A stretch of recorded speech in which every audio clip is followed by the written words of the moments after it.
أعوذ بالله من الشيطان الرجيم. بسم الله الرحمن الرحيم. بسم الله الرحمن الرحيم. السلام عليكم ورحمة الله وبركاته. الحمد لله المتفرد لربوبية وألوهية، وأشهد أن لا إله إلا الله وحده لا شريك له، وأشهد أن محمدا عبده ورسوله فأتاه الله إلى الناس كافة بالتوحيد والشريعة سمحة، صلوات ربي وسلامه عليه وعلى آله وأصحابه ومن تبعهم بإحسان إلى يوم القيامة. وقال الله تعالى في كتابه الكريم: يا أيها الذين آمنوا اتقوا الله حق تقاته ولا تموتن إلا وأنتم مسلمون. وأن أصدق الحديث كتاب الله، وخير الهدى هدى محمد صلى الله عليه وسلم، وشر الأمور محدثاتها، وكل محدثة بدعة، وكل بدعة ضلالة، وكل ضلالة في النار. Ma'asyiral muslimin rahimani wa rahimakumullah. Alhamdulillah, malam hari ini kita bisa dikumpulkan kembali dalam majelis yang mulia ini, majelis dalam rangka zikrullah, mengingat tentang Allah di saat hati kita sudah banyak sekali terkontaminasi dengan kelalaian-kelalaian akibat kesibukan kita di dunia. Sudah saatnya kita mengingat kembali tentang hakikatnya kita hidup di dunia ini untuk apa. Bahwasanya kita diingatkan kembali dalam kajian ini, yaitu tentang sebuah kitab dalam Sahih Bukhari, yaitu kitab Ar-Riqaq, kitab yang melembutkan hati. Tujuannya Imam Bukhari di sini mengingatkan kita kembali tentang bahwasanya kehidupan dunia yang kita jalani saat ini, meskipun seberapa peliknya, seberapa besarnya masalah yang kita hadapi, itu hanya sementara. Adapun kehidupan kita yang hakiki, kehidupan kita yang sebenar-benarnya adalah kehidupan kita di akhirat. Selalu dari mulai awal sampai akhir menujunya ke situ. Jadi semua bab yang dinukil di sini akan mengingatkan kita tentang kehidupan yang kekal abadi setelah kita meninggal nanti. Tujuannya itu, sehingga hal ini tidak membuat kita lalai, kesibukan kita duniawi kita tidak membuat kita lalai dari mengingat Allah Subhanahu wa taala. Kemudian kita lanjutkan materi dari pembahasan minggu lalu. Bab selanjutnya yaitu bab ke-25, yaitu babul khaufi minallah, bab takut kepada Allah, bab takut dari siksaan Allah. Jadi kita mengingat Allah, kemudian hati kita takut karena Allah punya siksaan-siksaan. Jadi wa'lamu annallaha syadidul iqab wa annallaha ghafurur rahim.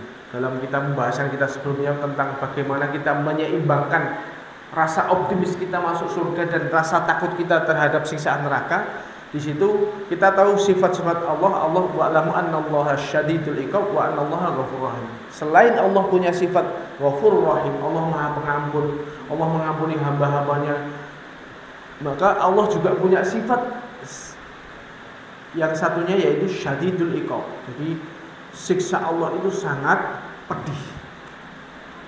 Siksa Allah sangat pedih. Kalau kita dalam mengingat ini, kita sering ingat tentang akhirat, bagaimana nanti kelanjutan nasib kita di akhirat kelak, kemudian kita membuat kita takut kepada Allah, sehingga di dalam kita meniti kehidupan dunia ini lebih hati-hati, maka ini adalah sebuah ibadah. Seperti halnya rasa takut itu juga bisa dikatakan, rasa takut kepada Allah ini juga termasuk ibadah hati.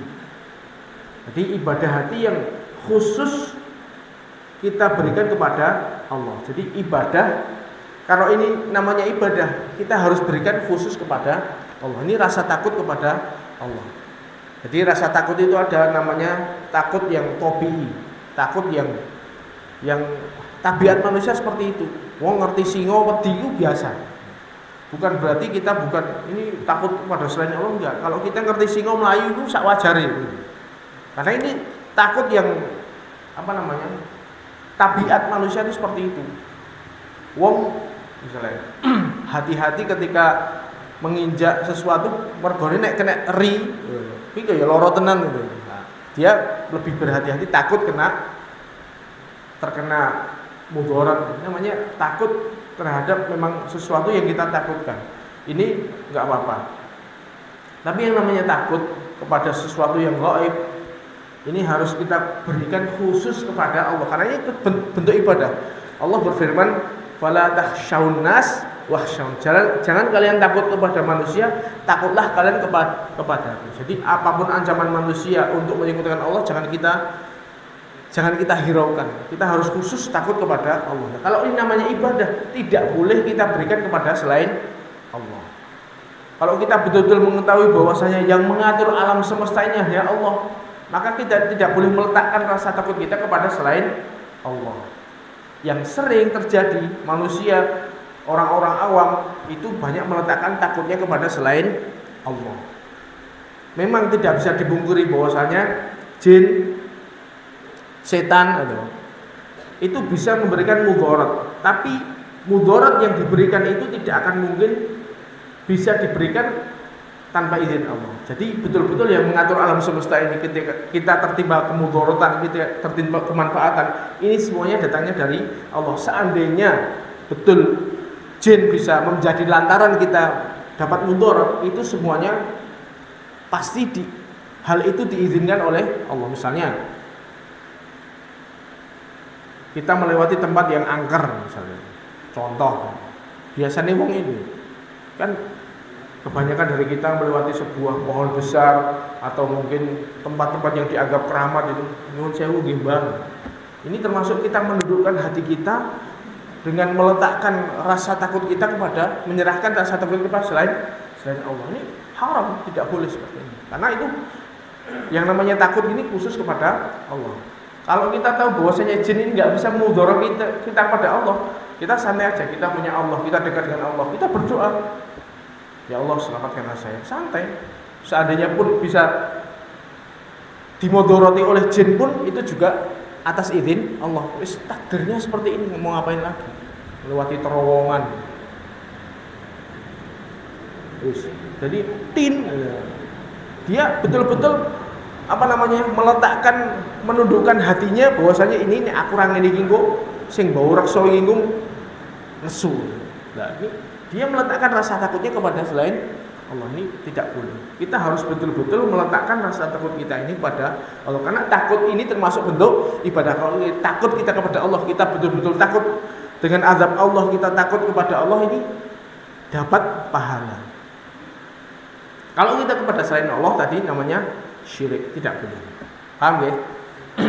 Nah, termasuk kalau kenapa salah satu contoh di antara sebab-sebab masuk surga yaitu kita sering takut kepada Allah. Contoh di dalam surat At-Tur ayat 25. Wa qabala ba'dhum ala ba'di yatasaalun.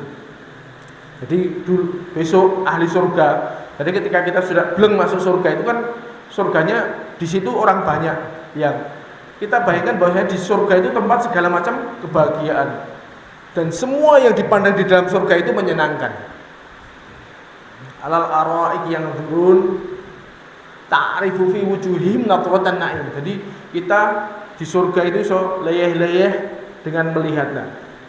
Tampak dari wajah mereka kenikmatan. Jadi betul-betul semua yang dilihat di surga, semua yang dipandang dirasakan di surga itu semuanya kenikmatan. Ngobrol deh. Kalau kita ngerti misalnya kebahagiaan kita, salah satu kebahagiaan kita di dunia bahwa saling berkunjung antar teman, saling berkunjung dengan sesama saudara, silaturahmi, ada rasa kebahagiaan gitu. Di surga juga seperti itu, antara ahli surga satu dengan ahli surga yang lainnya itu saling berkunjung, ngobrol-ngobrol.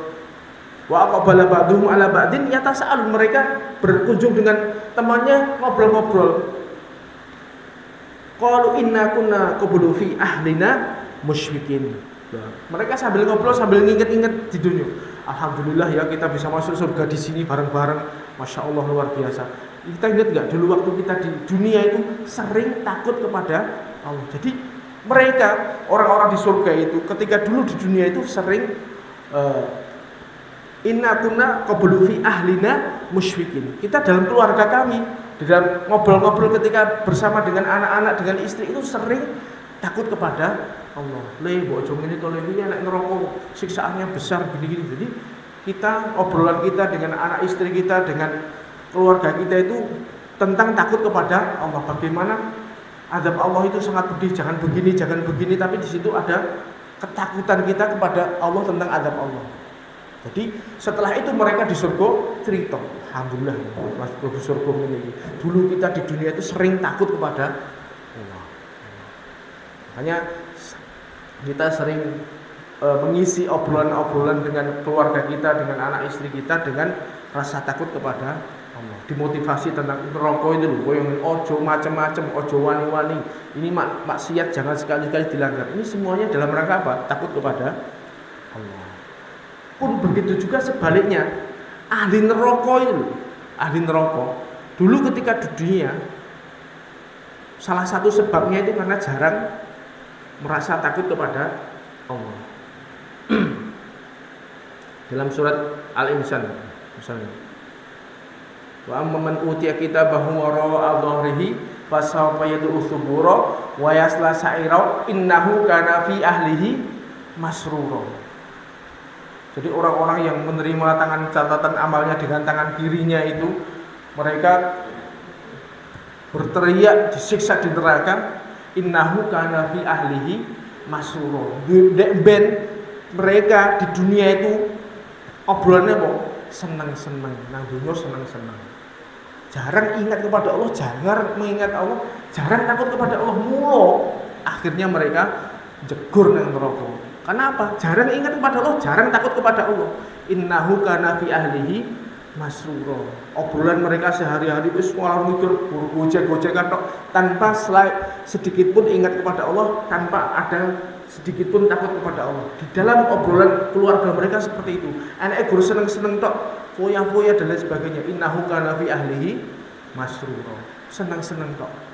Karena oleh sebab itu menjadikan mereka tidak takut kepada Allah dan akhirnya menjadikan mereka takut masuk ke dalam neraka. Makanya kita harus sering-sering mengingat Allah, mengingat keagungan Allah, bahwasanya Allah punya sifat wa annallaha syadidul iqab. Allah sangat menyiksanya dengan sangat pedih. Ketika kita ingat sifat Allah yang seperti ini, kita harus betul-betul takut kepada Allah.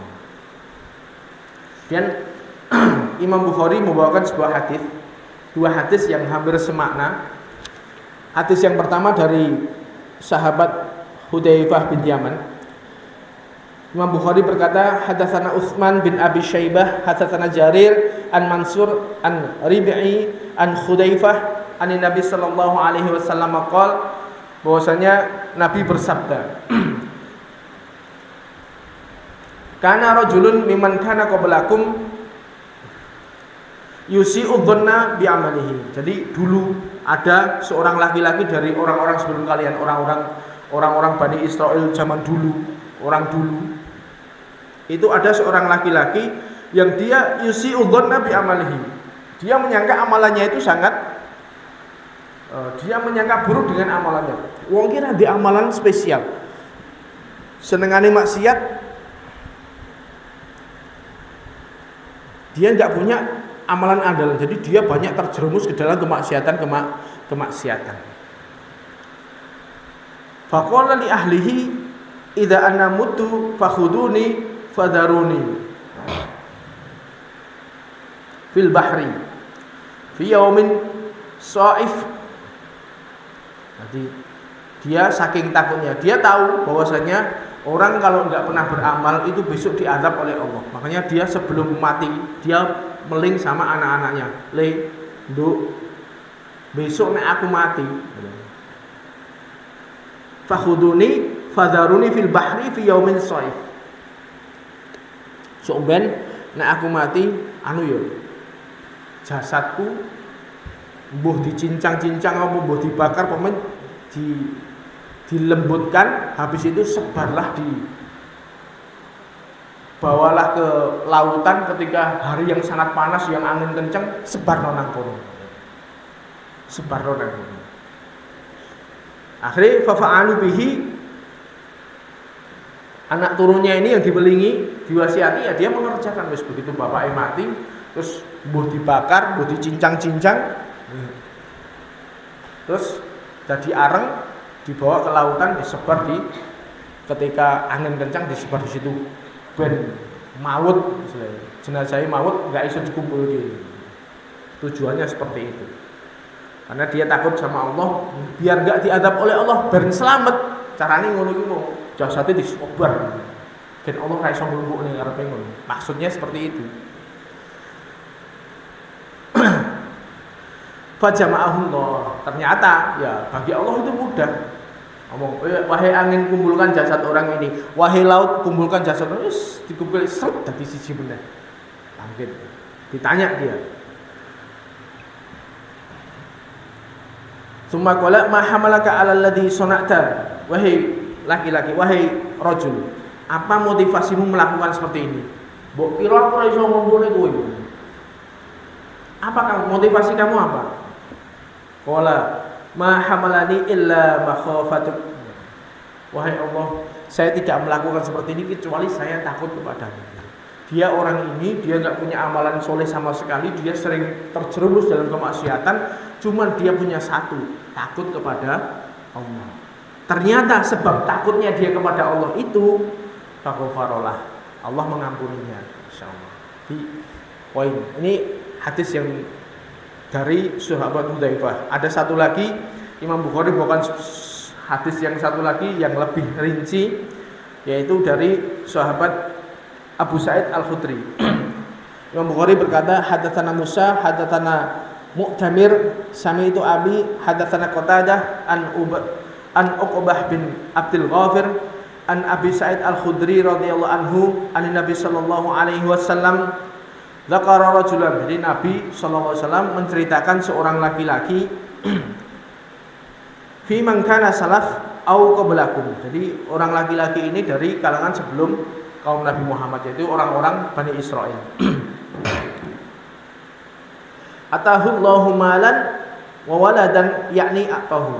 Jadi Allah menganugerahkan orang ini dengan harta yang banyak, dengan anak yang banyak, sugih blegedu, tapi dia banyak terjerumus ke dalam kemaksiatan. Dia tidak punya amal soleh sama sekali. Tidak punya amal soleh sama sekali. Hampir semua kerjaannya mulai awal sampai akhir itu kejelekan. Kalau para ulama mengatakan lam ya'mal khairan qat illa tauhid. Dia enggak punya amalan andalan sedikit pun kecuali tauhid.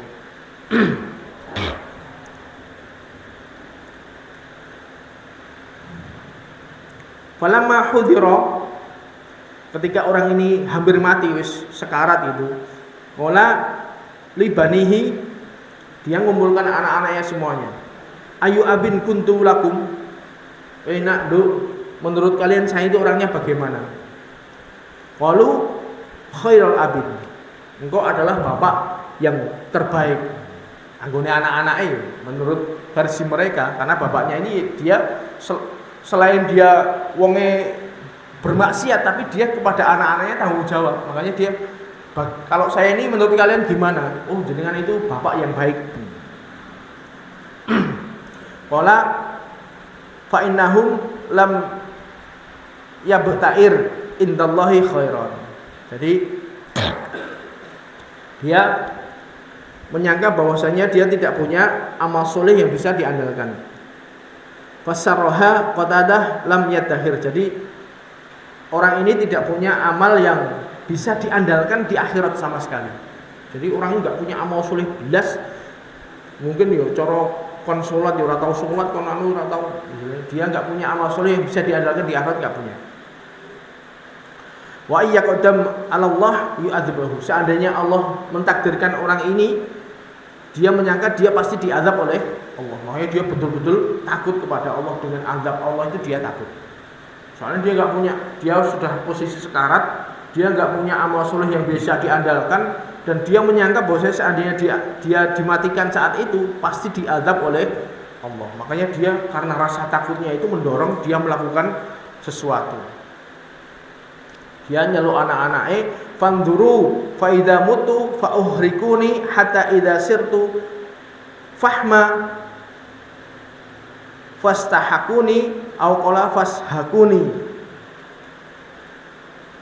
Jadi dia mulai sama anak-anaknya, "Le, Nduk, kalau saya nanti mati, aku obongan, bakarlah.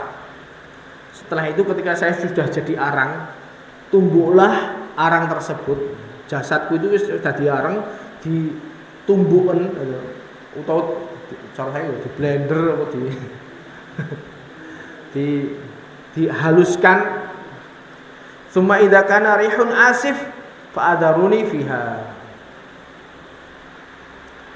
Sampai ketika nanti kalau ada angin kencang di tengah lautan, sebar nang kono geni. Jasad saya tersebar, sehingga mudah-mudahan dengan langkah seperti ini saya selamat dari siksaan Allah.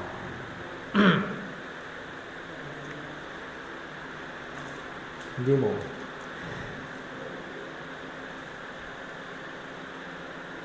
Fa'akhadha mawthiqahum. Akhirnya dia ngambil janji kepada fa'akhadha mawthiqahum ala dzalika wa rabbi.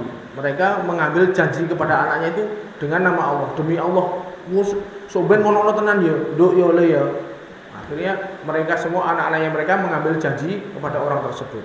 Akhirnya betul ketika orang ini mati, dijur, kemudian disebar jasadnya oleh anak-anaknya. Faqala Allah kun. Kemudian setelah itu Allah ya tinggal ketika meskipun dia menyangka Allah tidak bisa mengadabnya, Allah tinggal kun aja. Kun, wahai angin, kumpulkan debu-debumu, yang jasadnya orang ini kumpulkan, seret dari sisi. Wahai laut, kumpulkan orang ini dari sisi. Kelompoknya cepat banget. Wong Allah menciptakan aja bisa, kelompoknya tambah gampang. Fa idza rajulun qaimun. Ternyata setelah itu rajul itu terduduk di hadapan Allah. Qala ayu abati ma hamalaka ala ma fa'alta. Apa motivasimu melakukan ini? Qala ma khafatuka au farakun minka. Ya Allah, saya melakukan ini betul-betul karena saya takut dengan azab-Mu ya Allah. Atau betul-betul saya khawatir Engkau azab. Fama ta'alafahu ar-rahimahullah. Akhirnya dengan sebab jawaban ini, sebab rasa takut dia kepada Allah ini, akhirnya semua hal buruk yang dilakukan itu Allah memberikan ampunan kepada orang tersebut. Masya Allah. Ini menunjukkan bahwasanya ketika seseorang itu punya rasa takut kepada Allah, maka itu adalah ibadah yang agung, yang pahalanya luar biasa. Ini salah satu dalil yang dipakai oleh para ulama untuk namanya apa? Uzur bil jahal. Kalau kita dengan ilmu kita, dengan kesadaran kita, kalau kita masih ngaji, ini sebenarnya keyakinan ini keyakinan kufur, betul? Kufur. Orang meyakini bahwasanya Allah itu tidak bisa mengadabnya, itu kan jelas kekufuran itu. Tapi karena orang ini saking bodohnya, saking dia nggak ngertinya, saking dia jauhnya dari agama, Allah memberikan udzur bagi orang ini. Namanya udzur bil jahal. Ya wis lah, mungkin khusus orang ini aja. Tapi kalau kita wong wis ngaji, nggak boleh punya keyakinan seperti itu. Kita harus tahu bahwasanya Allah yang mengatur segalanya, Allah yang menciptakan kita, menciptakan biji-bijian, menciptakan langit bumi. Ngelompok adil itu gampang. Kayak seret. Model kaya apa misalnya. Iki kupingku dokono Amerika, irungku dokono Afrika, gampang dikumpulkan oleh Allah, gampang. Makanya kalau kita harus punya keyakinan kuat bahwasanya Allah itu mampu untuk melakukan segalanya. Allah yang mengatur semua alam semesta ini adalah Allah. Nah, orang ini saking bodohnya dia, saking jahilnya dia terhadap pemahaman agama, saking jauhnya dia dari Allah, dia sampai nggak ngerti hal yang sepenting ini. Makanya Allah memberikan ampunan bagi dia. Tapi poin yang diambil oleh Imam Bukhari ini bahwasanya rasa takut kepada Allah itu bisa menyelamatkan seseorang dari azab neraka. Diampuni, bahkan dosa-dosa diampuni. Wong selama hidupnya dia melakukan amal jelek, ternyata dia punya satu kunci, yaitu makhafatullah. Dia takut kepada Allah, takut terhadap siksaan Allah. Maka ini adalah suatu ibadah yang agung. Ini harus kita tumbuhkan dalam diri kita. Ini harus kita tumbuhkan. Orang sekarang ini kayaknya sudah, masya Allah, kayak orang wedi, jane wis do ngaji, jane wis do, tapi kayak melakukan pelanggaran, melakukan kemaksiatan itu kayak biasa gitu. Ngomong ora dipikir kadang-kadang, terus hal-hal yang keharaman Allah kadang-kadang diterjang begitu aja.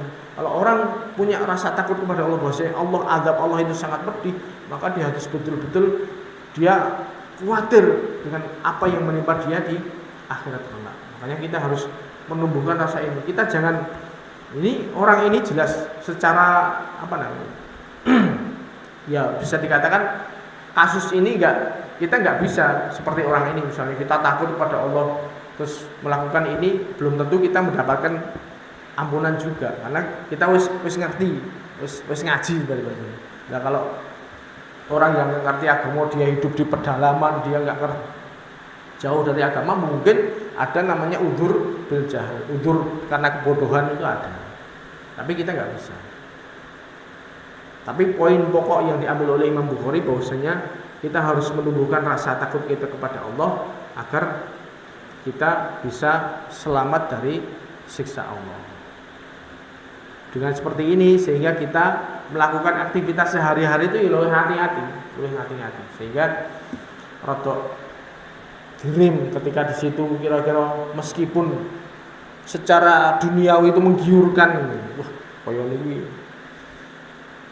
badi nokeh koyone, seakan-akan itu menggiurkan di depan mata, tapi ketika di situ ada larangan-larangan Allah yang diterjang, kita harus hati-hati. Karena itu tadi makhafatullah, khawatir kepada Allah, takut kepada Allah, ini adalah sebuah ibadah. Kita takut sehingga rasa takut kita ini menjadikan kita menjauhi dari kemaksiatan Allah. Ini termasuk sebuah ibadah. Seperti halnya yang diterangkan dalam bab sebelumnya, menangis karena Allah termasuk ibadah, sama dengan rasa khawatir kita, rasa takut kita kepada Allah sehingga menyebabkan kita mengalirkan air mata. Maka ini adalah sebuah ibadah yang sangat agung. Ini butuh latihan khusus. Kita butuh sering-sering latihan seperti itu. Kemudian hubungannya dengan bab ini, khauf, takut kepada Allah, ini mengkonsekuensikan bab berikutnya, yaitu bab ke-26. Imam Bukhari mengatakan membuat bab namanya babu al-intihai anil ma'asi, bab berhenti dari maksiat. Jadi rasa takut kita kepada Allah ini konsekuensinya apa? Yaitu konsekuensinya membuat kita berhenti dari melakukan kemaksiatan. Ada dua tafsiran di sini.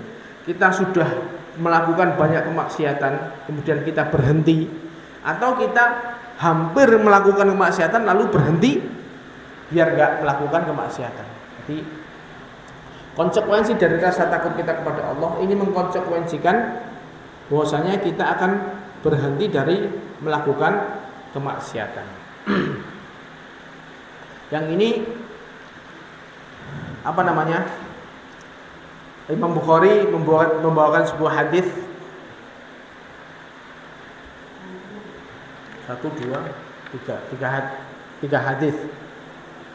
Imam Bukhari berkata, haddatsana Muhammad bin Ala, haddatsana Abu Usamah an Buraid an Abdullah bin Abi Burdah an Abi Burdah an Abi Musa qala, berkata sapa Abi Musa, qala Rasulullah sallallahu alaihi wasallam, Nabi bersabda, masali wa masalu ma ba'atsani Allah, gambaran saya, istilahnya Nabi menggambarkan perumpamaan saya dengan wahyu yang Allah turunkan, dengan risalah yang Allah turunkan kepada saya, iku kamatsali rajulin ata qauman faqala ra'aitul jaish bi ainayya wa ini ana nadhirul uryan fan naja an naja. Jadi Nabi menggambarkan dirinya. Perumpamaan saya dengan risalah yang Allah turunkan, yaitu sebagaimana saya itu datang, ada seorang laki-laki datang kepada kaumnya di situ didatangi oleh orang tersebut. Lalu orang tersebut mengatakan, saya ra'aitul jais bi ainayya wa ini ana nadhirul uryan. Saya di balik bukit ini ada pasukan yang akan menyerang kita. Ada pasukan di balik bukit ini yang akan menyerang kita. Saya melihat dengan mata kepala saya sendiri. Jadi orang ini mengabarkan kaumnya bahwasanya aku delok dengan mata kepala saya sendiri bahwasanya di balik bukit ini ada pasukan yang akan menyerang kita. Sesuk tekan kini. Wa ana nadhirul uryan. Saya adalah seorang pembawa kabar yang telanjang. Maksudnya telanjang itu ada dua tafsiran. Ada kalanya dia wis ketangkap musuh nang kono terus dia bisa lolos, akhirnya dalam keadaan telanjang dia ngasih kabar, "Woi, ayo selamatkan diri kalian, di sana di balik bukit ini ada musuh yang akan menyerang kita." Dia ditelanjangi. Atau ada, kalau zaman dulu itu saking seorang pembawa kabar yang dia membawa kabar dengan sungguh-sungguh, dia membuka bajunya, naik ke atas bukit, membuka bajunya bahwa dia menerangkan bahwa dia membawa kabar yang sungguh-sungguh. Jadi sebuah perhatian, memberi kabar yang harus dapat perhatian. Iki loh, nang buri ini aku delok, saya melihat dengan mata kepala sendiri di balik bukit ini ada musuh yang akan nyerang kita. Ayo dapur, menyelamatkan diri kalian. Jadi kalau bahasanya apa? Ayo dong kabur. Soalnya ini pasukan besar, kalau dilawan nggak mungkin. Jadi jalan satu-satunya kabur.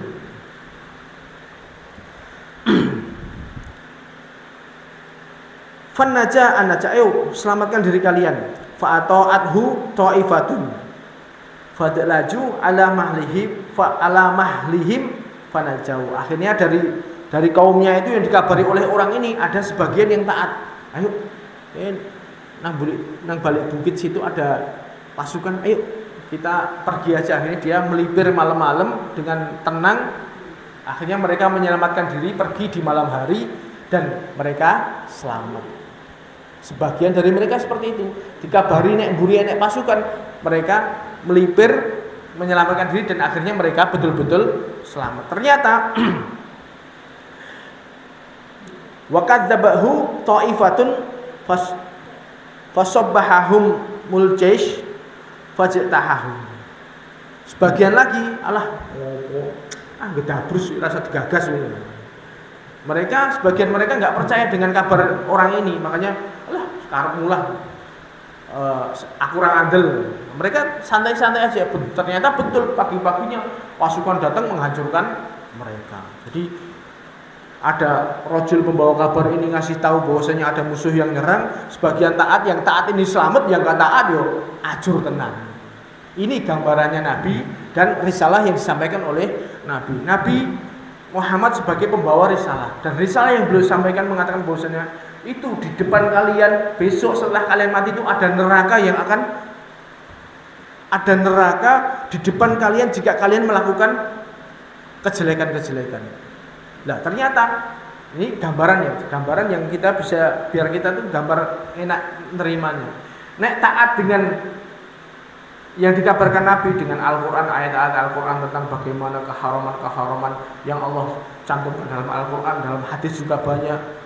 Ternyata dalam kemaksiatan-kemaksiatan ini orang itu betul-betul taat kepada Nabi, dia menjauhi kemaksiatan-kemaksiatan. Akhirnya orang ini selamat betul ketika besok menjumpai akhirat, dia selamat. Ternyata sebagian mayoritas manusia mengabaikan peringatan Nabi. Ketika Nabi mengabarkan besok di depan kalian, setelah kalian mati itu ada neraka jahanam yang dibentangkan di depan kalian, maka jauhilah kemaksiatan-kemaksiatan. Ternyata orang digubris. Banyak dari kita seperti itu. Tidak mikir, akhirnya diterjang larangan-larangan, kemaksiatan-kemaksiatan, ya blek kabeh. Akhirnya betul-betul besok kalau menjumpai akhirat ciloko tenan. Tapi ini semua masih gaib. Nabi menggambarkan perumpamaan saya itu seperti itu. Nah kalian tak gambarkan bagi yang taat dengan peringatan saya, ya selamat nek ora yo ajur tenan. Neraka itu adalah sempat segala macam siksaan yang kekal abadi. Makanya di sini Nabi menggambarkan bahwasanya ternyata manusia itu setelah diterangkan oleh Nabi banyak ayat, banyak hadis-hadis beliau tentang akhirat ini ya ada sebagian yang taat, tapi banyak yang tidak taat. Akhirnya besok mayoritas ternyata banyak menjadi penghuni neraka jahanam. Ini kita mudah-mudahan diselamatkan oleh Allah menjadi manusia-manusia yang taat kepada Nabi. Hubungannya apa? Yaitu tadi kita menjauhi segala macam kemaksiatan. Ketika ini datangnya dari Nabi, datangnya dari Al-Quran, datangnya dari hadis, ini haram, wes jauhi, selamat. Ketika Allah menerangkan riba itu haram, ya wes asal diudik-udik. Memang koyok-koyok zaman saiki nek ora utang piye itu sampai golek modal. Omongan-omongan seperti ini. Makanya syubhat mereka itu sama.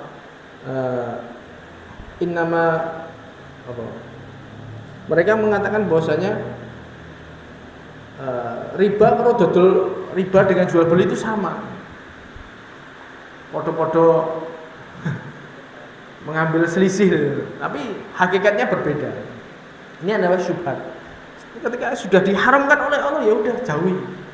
Ketika Allah melarang dengan segala macam kelezatan duniawi saat ini, riba, kemudian zina, khamar dan lain sebagainya itu haram, ya sudah jauhi. Bahkan musik pun ini musik ini kan istilahnya kalau ini bisa dikatakan perselisihan. Ini bisa dikatakan ijma ulama 4 mazhab itu mengharamkan musik. Ya sudah, ketika ini sudah haram, jauhi sejauh-jauhnya. Minimal kalau kita nggak bisa menjauhi, kita ada pengingkaran dalam hati. Orang kok melu ngene-ngene ya. Melodine melu ngene-ngene ya. Contoh misalnya, ya udah. Nabi menerangkan bahwasanya di depan kalian itu besok di akhirat itu ada siksaan, ada neraka yang menyala-nyala yang digebentangkan di atas kalian, yang di situ akan membakar orang-orang yang melakukan kemaksiatan. Ya udah, ketika sudah peringatan ini sudah jelas, Allah mengharamkan, Nabi mengharamkan, para ulama ijma di atasnya, kita jauhi sejauh-jauhnya. Serasa nyobo-nyobo, rasa pengin-pengin. Ya, babu intiha anil ma'asi. Kemudian hadis berikutnya Imam Bukhari mengatakan hadatsana Abul Yaman akhbarana Syu'bah hadatsana Abu Zinad an Abdurrahman annahu hadatsahu annahu sami'a Abu Hurairah radhiyallahu anhu annahu sami'a Rasulullah sallallahu alaihi wasallam yaqul. Abi Hurairah dari Nabi mengatakan innama matsali wa matsalun nas kamatsali rajulin istaqada nara falamma adha'at ma haulahu ja'alal farash wa hadhihi dawabul lati taqa'u fin nar. Jadi Nabi menggambarkan perumpamaan saya dengan manusia ini seperti halnya saya itu nyalakan api. Kemudian ketika api sudah menyala, lah kok laron-laron do teko. Laron, kemudian kewan-kewan yang suka dengan cahaya itu do moro. Nah, mereka itu nek ra dihalang-halangi yo jegur nang neraka, nanggon api ki mau, mesti Nabi termasuk menyalakan api ketika api sudah menyala dan terang. Nah, ini menarik hewan-hewan yang suka dengan cahaya. Laron, moro. Terus apa jenenge? Yang suka dengan cahaya itu moro, akhirnya banyak yang terjatuh di dalam api itu mati. Faja'ala yanzi'uhunna wa yaqlibnahu fayaftahimna min fiha. Jadi ternyata Nabi itu setelah api sudah bulat-bulat, banyak hewan-hewan yang mau masuk itu tadi sama Nabi dia aja mlebu. Terus ditepisi ternyata mereka geruduk gitu loh. Akhirnya Nabi kewalahan. Jadi yang asalnya Nabi membusah sing kewan-kewan genuran jegur nang gendi itu, Nabi kewalahan. Akhirnya mereka banyak yang terjatuh ke dalam api itu tadi, mati. Terus kemudian Nabi lebih menegaskan lagi, fa ana ahidun bi hujazikum annar wa hum yaftahimuna fiha. Saya betul-betul Nabi itu cara bahasanya apa ya? Tak pinggang kalian tak cumekal. Saya mencegah kalian biar nggak masuk ke dalam neraka itu dengan tak gundeli pinggang kalian itu. Ternyata kalian memaksa untuk tetap masuk ke dalam neraka. Itu gambarnya seperti itu. Manusia pada umumnya seperti itu. Jadi Nabi itu sudah berusaha mengantisipasi, jangan masuk ke sini. Sudah menjelaskan dengan ayat-ayat Al-Quran, dengan hadis-hadis bahwasanya ini akan menyebabkan masuk neraka, ini dosa ini akan menyebabkan masuk neraka. Ternyata orang banyak yang terjatuh ke dalamnya. Jadi Nabi itu sebenarnya wis berusaha gusah, tapi ternyata wong malah do pengen mlebu neraka. Ini yang terjadi seperti itu. Makanya dengan hal ini kita harus waspada, hati-hati. Ternyata jiwa kita, tabiat jiwa kita itu pengen masuk ke dalam neraka. Nah, dengan adanya syariat, hukum-hukum Allah Rasul ini mencegah kita agar kita tidak masuk ke dalam neraka. Tapi kalau kita ngikuti jiwa kita, hawa nafsu kita pasti akan membawa ke sana. Nabi juga seperti itu. Ini api yang sudah bulat-bulat tadi, hewan-hewan yang pada masuk sebenarnya sudah wis digusahi jadi, tapi mereka saking banyaknya gembruduk, Nabi wis nggak pernah ngatasi. Hanya banyak dari mereka yang masuk ke dalam api dan mati di dalamnya. Ini umat Nabi juga seperti itu. Nabi sudah berusaha mewanti-wanti, jangan, hati-hati neraka itu panas begini. Ternyata mereka kaumnya Nabi itu pada gembruduk pengen melebu neraka. Ini kita harus, kuncinya kita menjauhi kemaksiatan. Satu hadis lagi, Imam Bukhari bukan sebuah hadis, hadatsana Abu Nuaim, hadatsana Zakaria an Amir qala sami'tu Abdullah bin Amr yaqulu qala Nabi sallallahu alaihi wasallam. Nabi bersabda, al-muslimu man salima al-muslimuna al-muslimu man salimal muslimuna min lisanihi wa yadihi. Orang yang dinamakan muslim itu adalah muslim lain selamat dari lisannya dan perbuatan tangannya. Wal muhajiru man hajara ma nahallahu anhu. Yang dinamakan muhajir, orang yang berhijrah, yaitu dia menjauhi larangan-larangan Allah. Makanya dinamakan orang yang hijrah itu bagaimana? Yaitu dia orang-orang yang betul-betul yang asalnya dia bergelimang dengan maksiat, dia praktisi riba misalnya, dia praktisi zina, dia praktisi pelaku zina, pelaku riba, pelaku minum khamr. Ternyata dia menjauhi larangan itu dan meninggalkannya. Dia sudah tidak melakukan lagi, namanya orang yang hijrah itu seperti itu. Orang yang hijrah yaitu orang yang menjauhi yang Allah larang. Jadi kita yang dinamakan hijrah itu betul-betul kita menjauhi keharaman-keharaman Allah, sehingga kita bisa selamat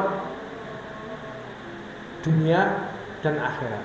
Memang secara duniawi ketika kita sudah banyak bergelimang di dalam kemaksiatan, misalnya kita jadi praktisi riba, kita jadi praktisi zina dan sebagainya, itu mungkin ada kenikmatan di situ. Tapi ketika kita betul-betul menjauhi intiha anil ma'asi, kita menjauhi larangan-larangan Allah, menjauhi kemaksiatan Allah, maka hal itu akan bisa menyelamatkan seseorang dari nerakanya Allah. Insyaallah itu yang bisa kita sampaikan pada pengajian malam hari ini. Kita lanjutkan pada kajian berikutnya. Wabillahi taufiq wal hidayah. Subhanakallahu wa bihamdika asyhadu an la ilaha illa anta astaghfiruka wa atubu ilaik. Assalamualaikum warahmatullahi wabarakatuh.